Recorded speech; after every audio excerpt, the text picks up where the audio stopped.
All right. So I think we're going to have a few more people that are going to be trickling in, but I wanted to be respectful of everyone's time. I am so excited for our webinar tonight and our incredible guest speakers. And so I'm going to introduce all of them. For those of you who I haven't met yet, my name is Janae Rasmussen. I'm currently a fourth year orthopedic surgery resident in California, and I'm going to be a future pediatric orthopedic surgeon. And I'm so excited because all of our guest speakers are also either current pediatric orthopedic surgeons or people that I met along the interview trail that are going to be joining me in that field. So while this talk is not talking about pediatric orthopedic surgery, if any of you are thinking about that as a potential subspecialty, you have tons of resources here that I would love to talk to you about what it's been like and why it's the best subspecialty. But without further ado, in no particular order, I want to just kind of go through some of our incredible panelists. So first, we have Dr. Jennifer Weiss. She has so many incredible things on her CV that it's hard to summarize, but just to name a few, she was last year's Ruth Jackson Orthopedic Society president, and I'm going to put a link to that website for those of you that aren't RJOS members.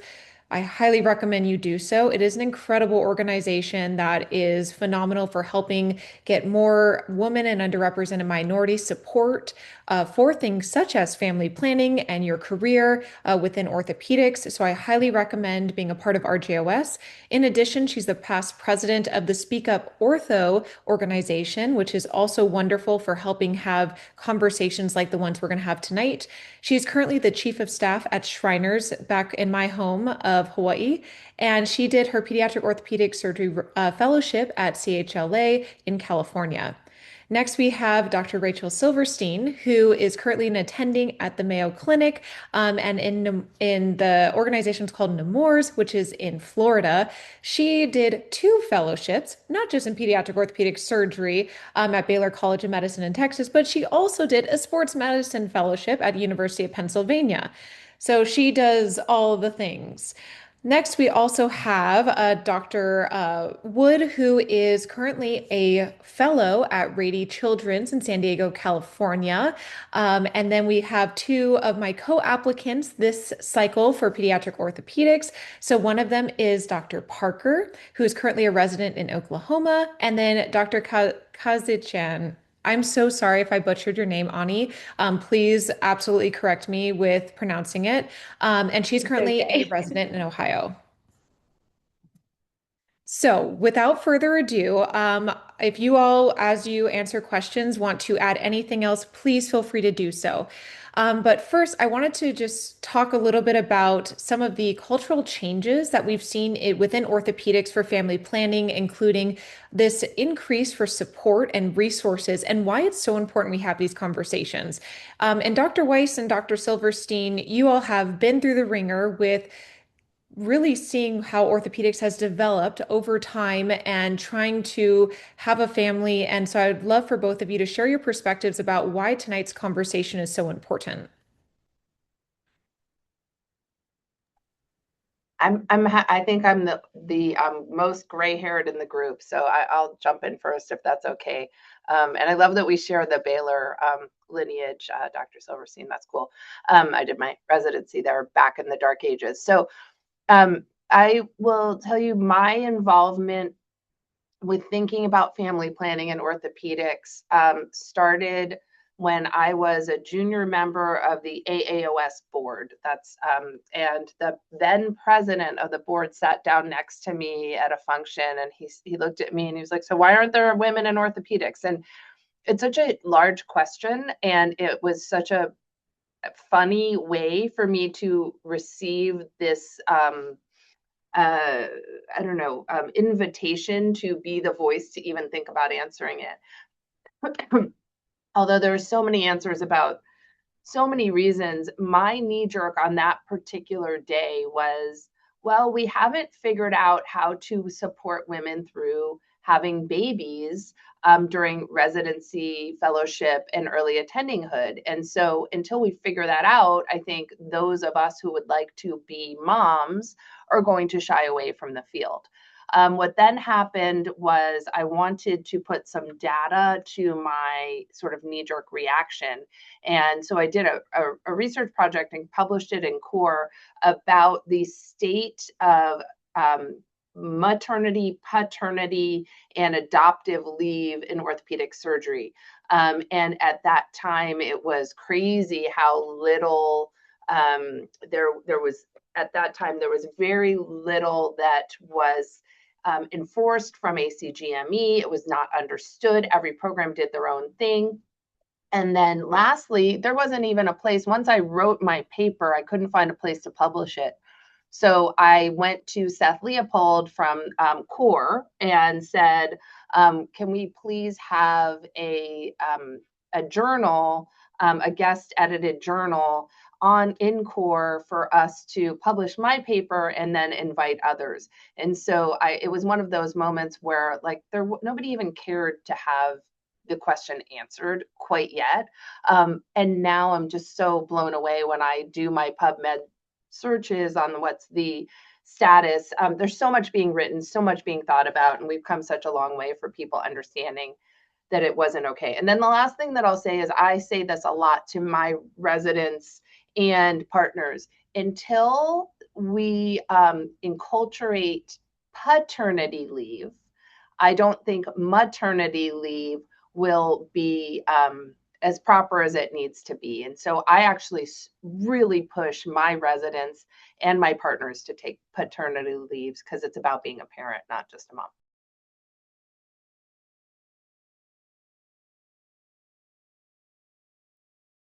Um, I would say it has come a long way. I was a resident 10 years ago. And my chairman and my co-resident used to joke they put birth control in the water so none of us would get pregnant. Um, and we were a pretty female heavy program. We were about one-third females, and nobody really had a baby until my senior year. One of my co-residents finally got pregnant, and it was kind of we were testing the waters of how everybody was going to react and what we were going to do. I would say about half the men in my program had babies, but their wives were, not residents and stuff like that, and they'd get like maybe 24 hours off during the pregnancy or during the birth, and then they'd have to come back to work, which is absolutely ludicrous to me. And thankfully, we've come a long way, at least at my program and where we have residents and fellows now. Um, and I'd say the culture's definitely changed a lot. I mean, we were definitely discouraged from thinking about that. And I think that weighed heavily on me. I think also what's really helped now is insurance reimbursement for freezing your eggs and even thinking about family planning's come a long way. When I was a resident, there was no, I mean, you had to pay 10 to 20 grand out of pocket. I wasn't able to afford that on a resident salary. So for me, I was just like, all right, not going to happen right now. And I think the culture's really changed, and I've loved being a part of it. And I spearhead 100% when I see residents go through male and female, encouraging that because I think if you have your stable home and have kind of your family planning and you're kind of doing that, you're going to be a better resident, better fellow. You're going to be happier. I think if all you think about is work and keeping your head down and grinding, you're going to be miserable. And so for me, I'm a big advocate for that. And I talk really openly about my experiences with that, just so that other people can feel openly to ask me questions or how to get help. I tell all my residents, you have any issues, you come to me and I'll be your bulldog. I don't mind getting other attendings pissed at me because I'm going to be an advocate for them, men or female, because I think it's really important that we support the whole surgeon and the whole doctor because that's what's going to make you better taking care of your patients. So I'm very happy to see that it's come a long way. I know there were some programs back in the day that like literally would threaten to kick you out if you got pregnant, and thankfully we've come a long way because it used to be a little scary for women. Well, I wanted to highlight when I was interviewing, I don't remember Dr. Silverstein how we got on the topic, but somehow we got on the topic about fertility. And I was just blown away with her transparency. And it made me immediately feel like, oh, this is the kind of program that like I would want to be a part of. And so for all of you that are either medical students that are thinking about joining orthopedics or are currently an orthopedic surgery resident, and you're thinking about fellowship, I can't emphasize enough how important it is for finding your people and making sure that you're finding, sorry about that. I have two corgis that love to bark and finding people and faculty that are going to be super supportive. And so, with that, I want to talk to two of my co-applicants that I met on the trail and their inspiring stories about motherhood, Ani and Sarah. If either of you want to take it away and just share a little bit about your story as balancing being a mother in residency and anything else you want to share.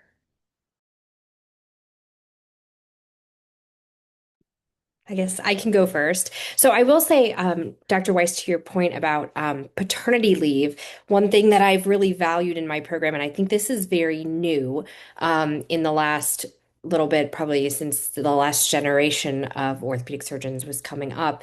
My program does also highlight like the importance of paternity leave and maternity leave. So we had a PGY two last year who had a child and had some very severe medical emergencies right after birth. And he ended up taking 6 weeks and it was coded as his parental leave. So similarly to how any, person who was bearing the child would take their parental leave. And it wasn't considered to be abnormal in the program. And I was actually pretty blown away by that because even though I know that they're a welcoming bunch, I was still very pleased to see that kind of all play out. But for me, I came to parenting a little bit differently than most. I was a single parent for most of my son's life. He's now 6 years old. So when I started residency, he was about a year and a half, and I was doing it completely by myself. His dad wasn't in the picture. And that was very unexpected. And because of that, I almost did not apply to orthopedic surgery initially because I just had never seen a single parent who was an orthopedic surgery resident. And to be honest, I ended up in a program that I don't think was the right match for me. And I ended up switching out of that program, which is also very uncommon. And so I switched to the program that I'm in now, which has been quite the perfect match, to be honest. So I'm really pleased about that. My son is now 6 years old. And I really didn't think it was possible, but it is truly possible. I have found a wonderful partner while working 80 hours a week. And so it's amazing kind of how things work out, but I think my experience of parenting in medicine and parenting in orthopedics is somewhat different from a lot of my peers in that way. But I think it's unique and special, and that in the program that I'm in, a lot of my co-residents are in unique parenting situations. My co-resident has a spouse who lives in at a military post many states away, so their 1-year-old daughter goes between them back and forth. So I think just finding a place that's going to be welcoming is still uncommon, but definitely more possible. And I see it played out every single day. Um, I'm amazed hearing Ani's story because my husband is with me and does a lot of the grunt work, and so I don't know how I would do it without him. So I'm amazed by you by doing that kind of on your own, going through it with a partner. But I currently have a 20-month-old son, and then I'm due in June, so this will be my second baby in residency. My story, I guess I'd always been interested in orthopedics, and we had one female mentor in our program that I would talk to about research and whatnot. And she mentioned, I think like I vividly remember her telling me, like, I have two kids. I have been at all of their soccer games. I have been a part of their life. Their friends know who I am. She's like, do I work as much as my co-partners? No. But that's a discussion I had up front when I was getting employed. And so it's absolutely doable.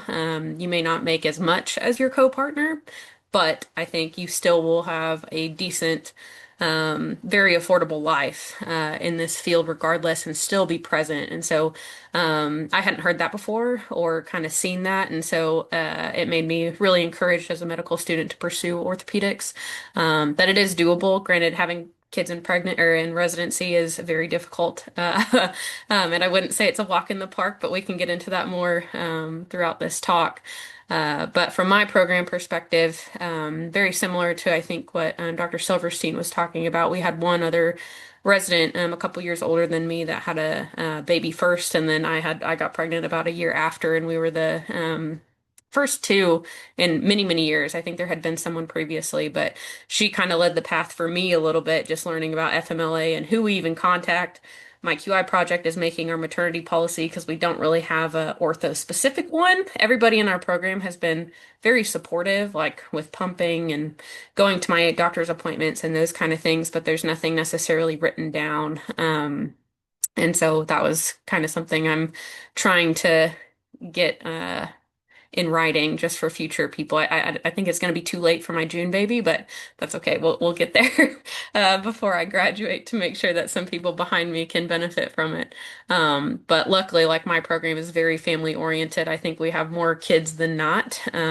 Our men in our program still only take about 1 to 2 weeks off, and so not a ton of time. In my maternity leave, just to be honest, I only took 4 weeks. I can take the 6 weeks, but how it's set up right now, it's all of my sick time and all of my vacation time.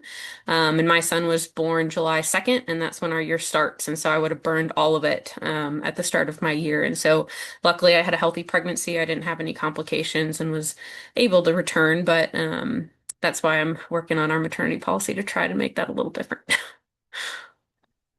That is incredible. And both of you talked a lot of had a lot of great points to share that we'll highlight, including how do you even discuss talking to, your co-residents or an employer about family planning or taking time off, breastfeeding? What do you do if you don't have a policy? And I just want to commend you both for being so honest and vulnerable with sharing your stories. I know I was inspired when I heard them on the interview trail, and I hope to those of you in the audience that are thinking about family planning and feeling really intimidated, please feel free to put your comments in the chat. We really want this to be an open space because I think all of us know what it's like to feel like you can't ask questions or you feel like you might be judged if you were to ask a question. So I do want to transition before we come back to those topics and talk to Dr. Wood, who is currently a fellow at Rady Children's in San Diego, about her journey with egg freezing and any insights she wants to share about family planning from her perspective. Hey, yeah. So I'm Katie. I'm a fellow at Rady Children's, and I actually did the same residency program as Sara in Oklahoma. So we were co-residents, and I'll just like piggyback onto hers too and say, you know, agree that like most of the guys only take maybe a week. But we did have we've actually had three babies born to like wives that were not residents that had health, like major health issues, and two of them were born in different states. And the dads like were able to fly out there for the birth and like fly out there every week to go visit and things like that. And I think we all kind of gathered around them and covered when we needed to. And I think that culture definitely helps. That being said, I can't believe Sara came back after 4 weeks. That's incredible. She's so strong, but she should not have had to do that. So as far as egg freezing, yeah, so I am single and know I want to have kids at some point. But I'm 33 now, so I froze my eggs when I was 32 last year when I was a chief. And unfortunately, I also thought that it was going to be a good financial situation. I reached out to Cigna, who was our insurance carrier, before I did it, and I reached out to the HR department at my program to confirm that it was all going to be covered. And they connected me with like their Cigna partner. And she was like, yep, everything's covered except for the actual like freezing costs. So for those of you who like don't know how the whole egg freezing thing works, like basically the way that my doctor divided it was you paid like a fee to her for all of the testing and the like ultrasounds and the procedure. And then you have to pay for all the medications. And then the third expense is the actual like freezing part of it, which covers a year in the freezer. And so they told me like all of the medical portion will be covered, but the actual like storage costs will not be. And that was about $4,000. And I was like, okay, like I can do that. I had saved some money and done some moonlighting, so I felt okay with that. And then I went through with it. And then afterwards, they were like, oh, yeah, JK, actually, it's not covered. So now that's been like a year battle that I've been fighting with them because, yeah, it's about $15,000 and that was not money that I had. And so uh, I have no regrets. I'm glad that I did it because I think having the ability to have kids one day is like priceless. And soon I'll have a job and I'll be able to recoup some of that. Um, but yeah, I think from the actual like logistics of it and doing it as a resident, it's very doable.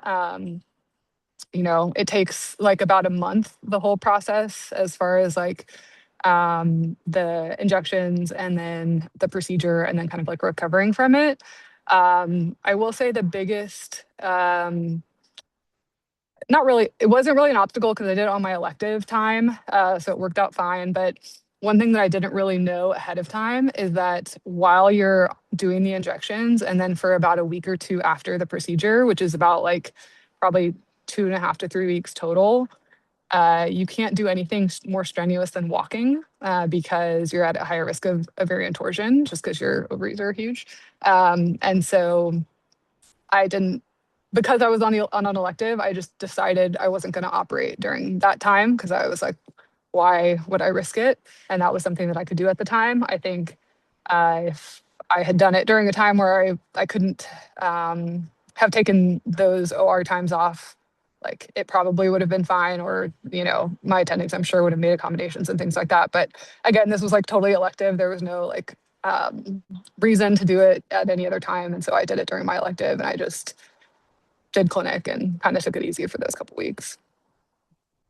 Thank you so much for sharing that and the transparency, because I know it's been hard to find really good support and resources, especially when it comes to what insurance covers and doesn't cover. Did you find any particular websites or resources that you would recommend individuals utilize if they're also considering egg freezing? Yeah, so I think that was the hardest part for me is that like I went to the source, right? Like I called my insurance company and I went to my HR department, which I thought would be like the two most reliable ways. And they both told me the same thing, that it was going to be covered.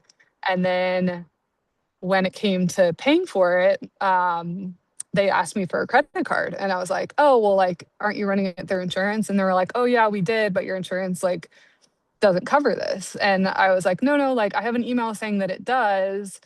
And I even emailed the woman again and I said, hey, like my doctor's saying that you guys aren't, that like my policy doesn't cover this. Can you confirm? And she's like, no, no, like as long as you're within network, like it'll cover up to your deductible. And and then the doctor's like waiting on a credit card. And I'm like, okay, well, like they have my DNA. So like, I'm not going to not pay them. Right. And so, and then I went back to her like, hey, like, what do I need to do to submit for reimbursement? Like, this is, um, not okay. And then it was like, oh yeah, actually like there was a miscommunication. I'm like, there wasn't a miscommunication. Like I have all this in writing. Um, and so then I went to HR and I was like, hey, like what do I need to do to fix this? So yeah, unfortunately I don't have like great advice for how to make it go better because I felt like I did all the things I was supposed to do. Um, but yeah, I don't I wish I had better advice than that. Well, sharing your story is super helpful because I think that's a lot of the anxiety that most of us feel is just the uncertainty. And so thank you Hmm. for being so vulnerable in sharing that. And that unfortunately, it wasn't this picturesque process that we all hope it will be. And like you said, it sounds like even with all of that, you still are really happy that you had that just to help Yeah. with securing some sort of like security within the family planning process. Is that fair to say? Yeah, totally. You know, I'm very glad that I have it. It was a headache at the time, and it still kind of is because I'm still going back and forth with them on emails and stuff like that. But yeah, I think that it's like the price of or like having kids is like a priceless thing. You can't really put a number on it. So you know, as unfortunate as it was, like soon it'll be fine. I'll Yeah. make an attending salary and it will Yeah. all be out in the wash. So, Well, thank you again for sharing that. And I wanted to transition to Dr. Silverstein, if you can talk about your journey with IVF and also just back up and kind of explain the process of IVF and if you're willing to share some of the costs, since there's a lot of misinformation about what is entailed in that process and how long of a process it can be. So I'll kind of back up even more because I can kind of so I'm 40. I had my first child at 38 during my sports fellowship. My husband was finishing his general surgery residency at Columbia, and I was at Penn.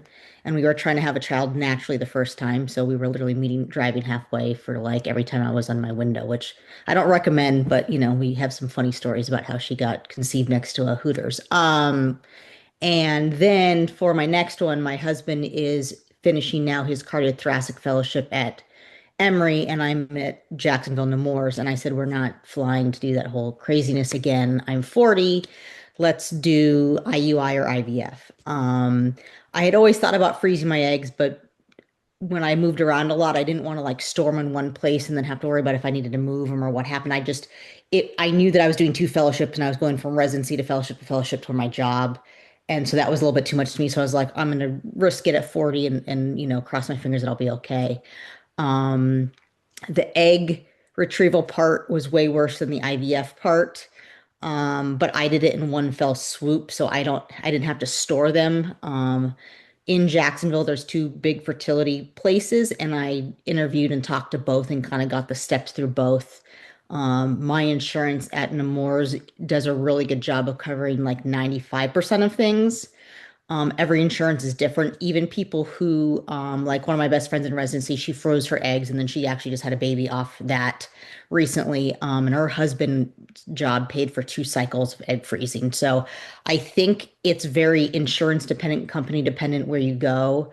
Costco now has a program for egg freezing and IVF stuff. So I think that's a good resource for us. I think that there's going to be more and more coming out now because people are starting to realize that it's important for people and with people putting their careers there. So my experience with IVF, I started everything. I had to go on meds for I believe it was 4 weeks. I had to like self-inject. Now my husband's in Atlanta at the time, so I was having like my MA, who's one of my best friends, come over and inject me in the beginning.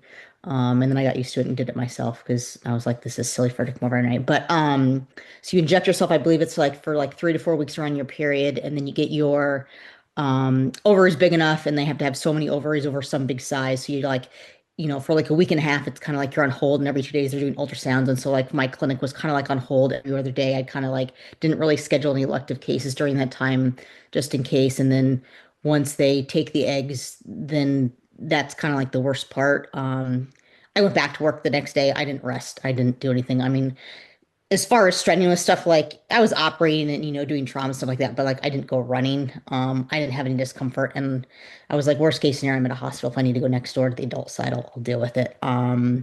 And then the IVF part, I wanted to wait 2 cycles because I'm going to go through my oral boards this year, and so I didn't want to deliver in the month of July. So I'm pregnant now with my second daughter, and she's going to be due mid-August. So crossing your fingers, she stays inside me long enough for me to do my oral boards in July. So I had to like time it that way. The IVF part is actually really easy, and it's kind of it was almost like weird how easy it was because you basically start injecting yourself again to get your body ready because your body's not ready to be pregnant because you're not ovulating. And then you just like go in for procedure. You sit there and they inject it in you, and then you're like, all right, cool, you're pregnant now. And then you just kind of wait a couple days to get pregnant. So the IVF part of it is not the hard part of the part that I'm like, oh, I could do the IVF part again. The egg retrieving part is the more painful part and the more time consuming part, and the more expensive part.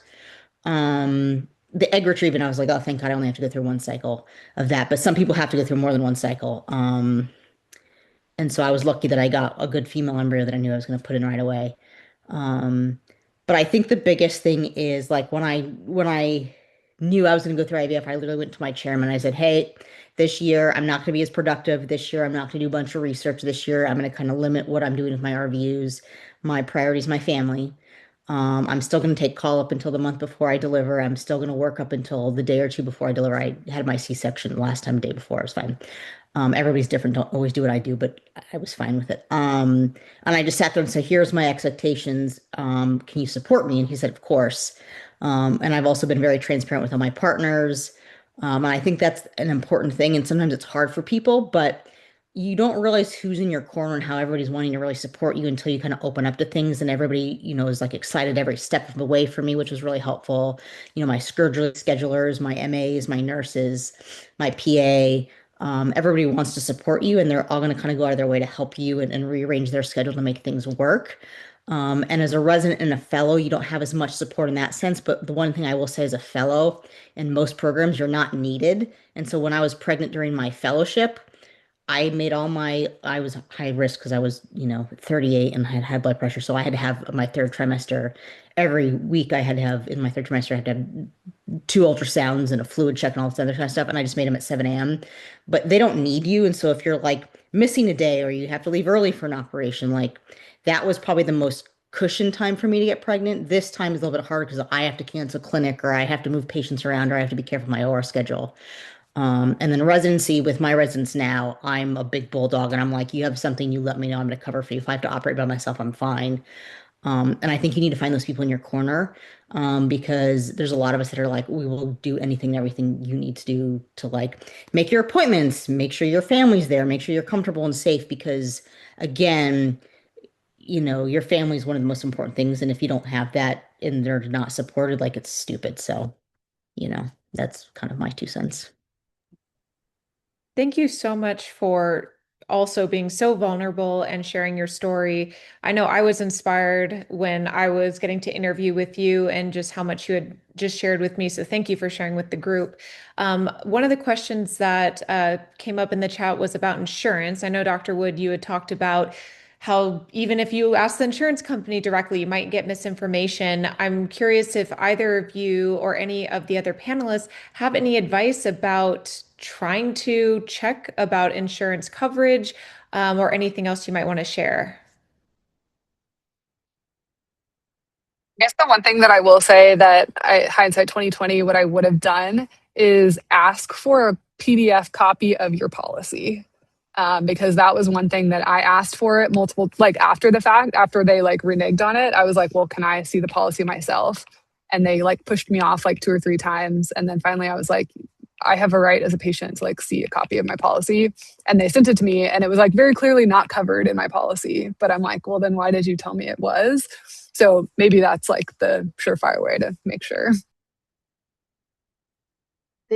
I would just say from the other standpoint, that being in practice, when you're all in practice someday, you will hear your patients with stories. So this is a lesson to be learned as a surgeon as well, that patients experience this. And what we recommend, what I recommended when I currently am in a practice that is regardless of ability to pay. So I'm very fortunate.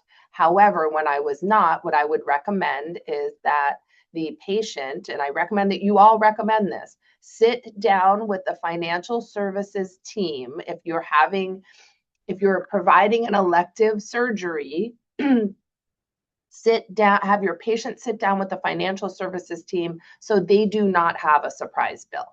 You had a surprise bill, and that is a huge problem with healthcare for the past 10 to 15 years. So that's the best way for you as an advocate for yourself, as a patient, family member, and then as a surgeon, because it can be, sounds like somebody like Dr. Wood is very respectful, kind, and understanding, but there's a lot of patients that come directly after their surgeons when this stuff happens, and it's not our purview, it's not our doing, but it can affect us as surgeons too. So I'm so sorry that happened. Really sorry. That's awful. Thank you for sharing that very helpful insight. That's something I hadn't even thought about considering. So I hope everyone was taking notes. That's great advice. And before we transition to some of the other questions that I had, I appreciate the question from Megan, who talked about kind of hesitancy about talking about family and trying to assess what programs are going to be family friendly. So Ani and Sara, I don't know if you guys feel comfortable with sharing, and especially Ani, I know with your background of having to transition to a whole new program in large part due to not feeling that support. What would you like to say to people like Megan? So thank you for acknowledging that. I think what I would like to say most importantly, I am in the middle of interviewing myself, and orthopedics is a very small community, and although I switched programs, I just want to be very clear that the program that I came from, which is pretty much common knowledge, I think you could find where I came from and where I ended up by doing a simple Google search. It's not that they are not welcoming to families. It just wasn't that it wasn't the right fit for me. I actually know wonderful pediatric orthopedic surgeons now that I was co-residents with there who have children, and other co-residents. They've all done very well. It just wasn't the right fit for me with my family situation. And I think we just all acknowledged that. But for me, I think being a person who already had a child, when I interviewed, it was during COVID, so it was a virtual interview. So I think that made a difference. I didn't have to travel when my child was 1 year old, which was great as a single parent. Um, Unfortunately, I did find out I had three wonderful male letter writers, and one of them disclosed that I was a parent in a letter that I did not see. So I found out about that during the interview cycle that someone brought up that information. It was, of course, said in a very like positive way in the letter, but it wasn't discussed with me in advance. And um, I remember thinking about that and being like, well, that was try to make something really nice, but maybe that was information I wasn't ready to disclose. So I would just say, first of all, when you are talking to letter writers or people who are going to speak for you in the community, to make sure that you specify, and I didn't know that, to specify what you do want shared and what you don't want shared. And sometimes it's important to be very clear about that because not everybody will have the same fears or understanding of the world or the same experiences that you have. So they may not have the same um, considerations, and that may happen. I think for me, I think the numbers for orthopedics did recently come out for this past year, and for DOs, the match rate was 43%. For USMDs, the match rate was, I think, 58 or 59, something extremely low. So I would say, in terms of disclosing, I have an interesting perspective, having been fortunate enough to have recognized that the program I was in was not a good fit and then be able to transfer. That is incredibly, incredibly rare, especially in the current climate of competitiveness in orthopedic surgery. So I think it is a very tight balance beam to walk as you are an applicant of whether or not that's information you want to disclose, or if you feel that being in orthopedics is going to be something that you're willing to sacrifice in other areas of your life for. And for me, I know I had to have that thought several times as I was moving forward, especially as a single parent. Um, there are times I have chosen to discuss it, and there have been times I've chosen to hold it back when it was my choice. Um, and I think for me, realistically, as I was switching programs, I did talk about that because it became very clear to me that for me personally to be successful in orthopedics, I would have to bring that up. And if I um, if I wasn't able to find a program where that could be a good fit for everyone, um, I had reached a point where I was willing to say that I was going to prioritize my son over all things. That was not always the case for me, for sure.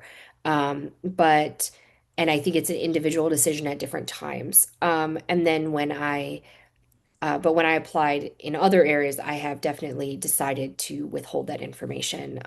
And I think it's something fluid that you decide as you go along, and sometimes you share and sometimes you don't share. And all of the decisions are valid in different ways. But this is an incredibly nuanced discussion that I'm sure would take up way more time than we have.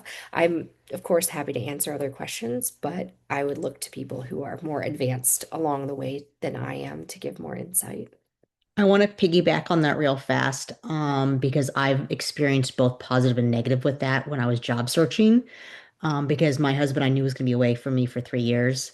So I've raised my daughter by myself. But as a attending, way different because I have the money to hire like a nanny and all that kind of stuff. So as a resident, like I bow down to you because my parents live in Seattle, my husband's parents live in New York. So like I if I didn't have a nanny and the money, like I you are a god. When I was applying for jobs, I knew that I was going to be a single parent. There were a couple places when I interviewed that like talked down to me. I had one program that was actually really nasty to me, being like, "How are you going to be a single mom? How are you going to take call and all this other stuff?" And so for me, I'm very vocal about it because I want to know who my partners are going to be and how they're going to react. My people at Nemours couldn't have been more supportive and more excited for me to be a mom and help me and have even been like, here's my resources, here's our nannies and all that kind of stuff. And so for me, I'm one of those people, if you don't push the envelope and figure out where people stand, how are you going to know who they're going to be when you're actually there and they find out you're a single mom? Because there are places and partners who there's men who are misogynistic and think that women, should be stay-at-home moms. And unfortunately, if you don't know that beforehand and parse that out, you're going to be in a toxic relationship with your partners, and they are the backbone of who you are going to be as a surgeon. And I am thankful every single day that all my partners go above and beyond for me if I need help. And there is some discrimination against that, but at the same time, you don't want to be in a place working like that if there's people like that. So it's very scary. And when I was thrown back, when I had these people I was interviewing be in my face about it, and I kind of step back and be like, all right, my generation's gonna be the one to break the glass ceiling and tell you to basically F off and be like, you're not worth it. And I spread the word all over the place. Anybody who wants to interview there, don't go there. They're toxic. So if you need help with that kind of stuff, I got you. But I'm on the forefront of like, you got to find out who these people are going to be with.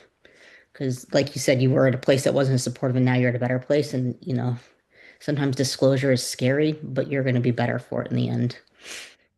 But do know, and I'm sorry if I'm repeating this, but the most important thing for you all to know is that it is illegal for anybody to ask you when they are interviewing you. Illegal.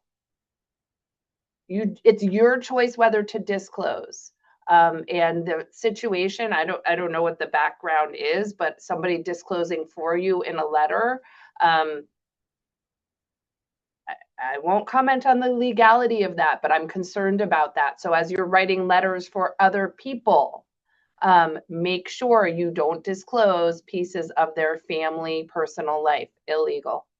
And that doesn't mean I disagree with Dr. Silverstein. I actually am the same. I agree with everything that you said, but I want you to know it's illegal for anybody to ask you. And once you disclose it, if they use that information to just make a decision about hiring you or ranking you, also illegal, but difficult to prove. I'll add something from, oh, go ahead, Ani. I was just gonna say, I think that's all super accurate. And the problem is you're in a world where you can't control what other people are doing. And so I would just reiterate what Dr. Weiss is saying, like, know what's legal and what's illegal, but I think it's walk cautiously and carry a big stick. Like, that be cautious on your end. And like I said, I've gotten more comfortable speaking about this now that I'm applying to fellowship than I was applying to med school, applying to residency the first time. I was more open the second time. I don't regret it at all, but I do know people who have lost, significant opportunity because of that. For me, it got to a point where it was worth it because I could not do it without that support. And that's just me. But no, those are choices you're going to have to make. So go ahead, Sarah. I'm sorry. No, that's okay. Kind of piggybacking off of everybody's, I guess, during residency interviews, obviously I did not have children yet. And so I knew I was newly married, knew I wanted kids and anticipated. I took a little bit longer to get in to medical school. And so I'm 33. I'll be there 33 this year. And I knew that I didn't want to wait until I was done with residency to start having kids. And that being said, I got into my home program. So I had an inside view into kind of the culture there and knew that it was very family friendly. But it was also a COVID year where we were doing all of our virtual interviews. And so it was very difficult to assess that from a computer. And so I would have advice for medical students applying to residency. I think the socials that programs offer are very, very beneficial in that regard, just to see how co-residents interact with one another. You get to talk to people on a personal level, see, oh, do you have any kids? Or some like our program, our wives or our co-residents' wives or husbands come to these socials and all, hang out together. And I feel like we have a really good culture in that regard. And so I hosted two of ours and kind of spread the word to all the female applicants. I was like, by the way, I'm also pregnant and can show now. So I think it was pretty obvious that it's an opportunity at our program, but I think that's a easier way than I'm not sure all the attendings necessarily at certain programs are as open, unfortunately. I think the culture is shifting, but I think it can still be more, I don't want to say more risky. I hate saying that in this kind of setting, but just kind of being blunt in the interview trail if I don't know. I can't speak to that. I haven't been at other programs to know that, but I think a good way to kind of not just bring it up in your interview is to find out from the social, talking to your co-residents and see what kind of culture there is if you'll be supported. Now on the fellowship side of things that I've interviewed now with a family, I've kind of taken the opposite approach. I put on my CV and like the bottom of it where, other interests. I was like, I'm a mom of a toddler. One, it kind of showed if a program read my CV because some people would mention it, but it's like one little line at the very bottom and like Ani was saying, my family is my priority. And granted, like, I'm all about working hard, and I know fellowship can be difficult, but I also want a program that supports me if, my husband has to take a week in Houston, which he rarely has to do, but sometimes, and I'm in charge of daycare duties. So if I have to drop my kid off at 6:30 in the morning, is the fellowship going to be okay with me being a little bit late to the first case or not being able to check the patient in, whatever it may be? And so I think in that regard, I was able to be more confident being upfront and letting them know just to see if a program is going to make a big deal out of it or not. And that can kind of assess your ranking, I guess, now in this regard. But again, fellowship is a little, I don't want to say less competitive, but it is in regards to compared to orthopedic residency. So uh, I'll take that with a grain of salt. Thank you all for sharing your helpful advice. And I wanted to jump into when we're thinking about the logistics of contracts, time off, paid leave from both the balancing it from the residency or fellowship perspective, but then also when you're looking at an employer or you currently have, a job, what is some of the advice that you have for navigating maybe the kind of legality or the contractual work? And then also, how do you advocate for yourself in a way that is still professional within this orthopedic world?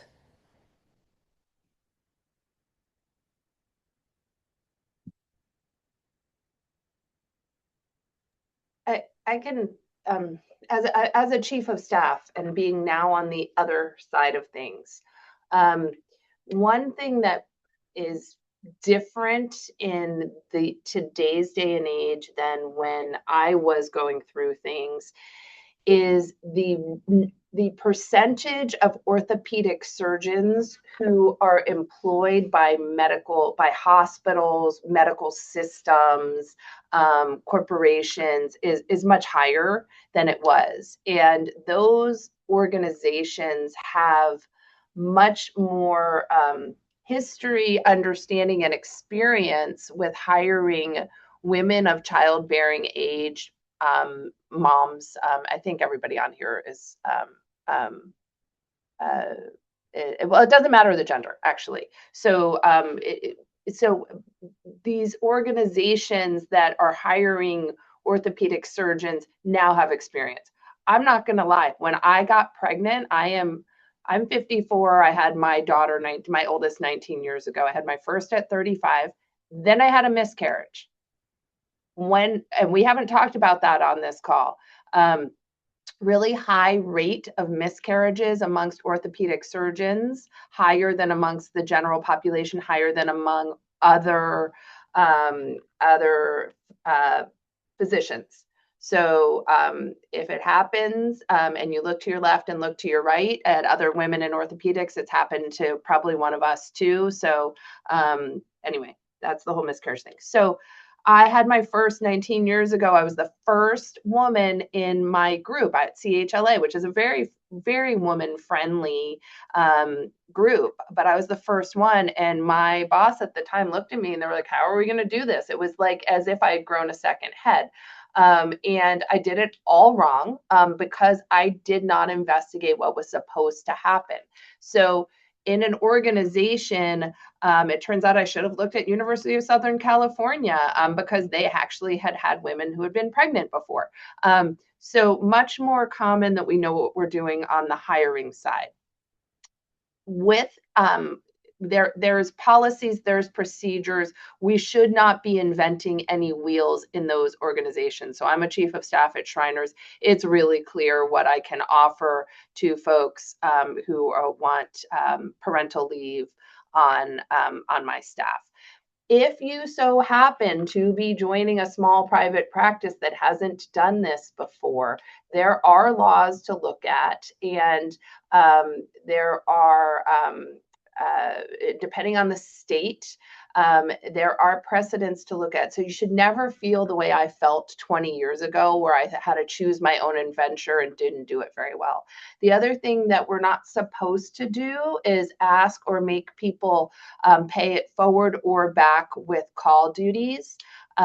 So if somebody asks you to do that, if you want to do it, great. But if you don't, you can push back on that. And the other piece that is really important to look at in the contract is, if you are in a small private practice and you have some sort of stipulation about your overhead percentage, you got to make sure that your contract negates any time that you're physically away. Because if you have the ability to take, let's say, a 6-month maternity leave, which is not unreasonable for folks who are not in medicine. So if you want to consider that and you can afford it, but you might not be able to afford 1/4 of the overhead while you're out. So those are things to start to think about. Sorry, I spoke a lot on that, but these are pieces I wish I knew back when. That is very helpful. And thank you also for bringing up miscarriage. That wasn't something that I had initially planned to ask, in part because, like you said, there's a lot of stigma and people feeling shame and thinking that that means that they did something wrong. So thank you for sharing that, because the statistics, as you mentioned, are pretty alarming when you think about the amount of toll. And it's incredible seeing, people like Sara and, Dr. Silverstein and you guys, working so hard, just, right before you give birth. And yet there's maybe a certain amount of like emotional and or physical toll that comes with that. So thank you for just being so vulnerable and sharing that. If is there any other points that anyone wanted to share to jump off Dr. Weiss? I will mention, I don't remember like where I heard this necessarily, but going off of her, I don't know if it was a panel I was watching or whatnot, but someone had told me like, if you want kids, it's not easier necessarily, but financially, in residency, you again don't have to cancel your clinics, you don't have to pay the overhead of your private practice, and so just from that perspective, if you're pondering and in a situation with a good support system, there's never a right time to have kids. I will say that. Like, I know a lot of people are talking to other people and close friends who even aren't in medicine. Just, I'm trying to build my career, and that's fantastic. I completely support that. It's not the right time for everybody, but sometimes there's never a right time, and so not being afraid to kind of, I don't know, take the chance. If you're ready from another perspective, things will kind of fall into place. Thank you so much for that encouragement. And I'd want to be conscientious of our time. I know there's a lot of other great topics. So if there's any topic that we haven't touched on, anyone wants to make sure we address, please put into the comment, or you're also welcome to speak directly. But I wanted to just give the opportunity for all of our panelists to share any closing words or words of advice, in particular to those in the audience who either are currently, have kids or are thinking of having kids and just might feel like they don't know how to navigate that space, or feeling maybe the imposter syndrome, or how on earth are they going to navigate doing a career in orthopedic surgery while also trying to be a mother or being in a supportive, family environment. So whatever you guys would like to share to our listeners, we appreciate it. I'll say, not that I don't know if this is the right place to say this, but like I have no regrets having a family by any means in residency, but you do go through waves of granted mine is rotation dependent, and so I was on 2 months of trauma just in the middle of interview season, and my son is in this phase of life where he loves whoever he sees all the time, and so if I did have a night I got to put him to bed. Um, he wanted nothing to do with me. He would scream, cry, peel himself off of me, act like I was the worst person in the whole world, and you just have like so much guilt when you're away that whole time. And so luckily I have a supportive spouse who can take the brunt and pick him up from daycare, take him to and from, take care of him while I'm busy. And I know that's not the situation for everybody, but that it's, we talk about, yes, having a family is wonderful, but there are highs and lows throughout these seasons of life. And so just understanding that, anyone who has a family who's trying to have a strong career and be a good surgeon, a good mom, it's really hard to balance all of them. It's doable, uh, but sometimes you're kind of kicked down quite a bit. And so just kind of being aware of having these support systems and making sure you're in a good program or a good place with a good culture that can kind of help support you through that and let you know you're not alone. I can piggyback on that a little bit too. Being a single mom now, my husband in Atlanta, he's here once a month. I'm with my daughter from I get home at like 5, 6 p.m. until 7 a.m. when my nanny comes to take her. And it's hard when you're the sole caretaker or you are the one, and mostly his mom just because we kind of emotionally have this mom guilt and imposter syndrome stuff. And there's days where I'm like wanting to tear my hair out because she's needing my daughter's a Velcro baby at 2.5, and I like literally have to carry her around and do all this stuff with her. And there's times where I'm just like so resentful sometimes of my husband that he can like literally go home from fellowship, turn the TV on, make dinner, and go to sleep at 9:30, and my daughter's bedtime is 11 p.m. sometimes. And I think that my saving grace is that, I've made a family support system with my work family, my MA, my cast techs, my PA, my athletic trainer, like we hang out regularly. They've all helped me raise Avery. My MA right now is watching Avery in the other room while I can be on this with you guys, right? Like that to me, I cannot stress enough to you guys is, everyone's like, oh, it takes a village, but we don't always have a village family, right? Like my family's not even close. And so the more people you can get to help support you, whether it's like in residency, my program director and my program coordinator were the people that I kind of reached out to. And like now it's just like everybody I work with, I'm kind of just surrounded with. And it just, you can't do this alone, even though you sometimes are alone. And it's hard. Raising a family is hard, going through the different stages of toddlerhood and infancy. And, you're doing this for the first or second time, and this child is like dependent on you. And it's overwhelming. And thankfully I didn't have to deal with postpartum, but like, you have to be vocal about that stuff because that stuff can flip like this. And so all my new cast techs and one of my EDPAs is out on maternity leave, and I'm checking in on her every 2 weeks, checking in, hey, how you doing? Do you need me sending more nipple cream? Kind of just like stupid stuff that you don't even think about, like makes a difference for people. And so I think that that was my saving grace is my support system because it's hard. It's hard to be an orthopedic surgeon. It's hard to be a resident. It's hard to be a fellow and as an attending, right? Like, and as a female, there's all the stigma with us, and we're kind of like doing these things, and people are kind of looking at us almost to make a mistake to be like, oh, see, women can't be orthopedic surgeons, right? Like, I still sometimes see that, and I kind of want to be like, F you, like we're gonna kick ass and do all this kind of stuff, and so that women, like my patients can see like, yep, women can do it too, and I think that makes a really big difference. And I now have patients being like, I'm so glad my surgeon's a female, and like that gives me hope for the next generation. So it's kind of like for me, like for you guys, like I'm here to help you guys break that glass ceiling. And if you want to reach out to me personally, or you have more personal questions, and you're going through your fellowships and your job interview stuff, like how do I kind of word this? Like let me help you with that stuff. Like I've been there, I've seen all the sides of things. And I want to help be your guys' advocate because I think it's really important to feel that you're supported. I'll also just chime in that at my kids are now 19, 16, and 14. Um, they are so grateful that I'm out of their hair and I love my career.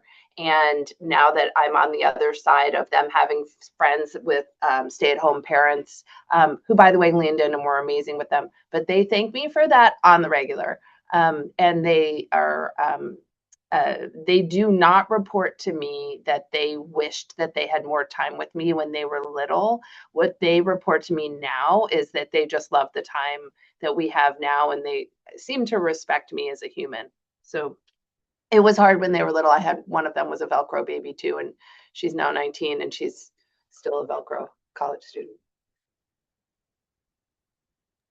Yeah, and I guess just my closing statement would be if definitely if your program covers egg freezing, like just do it.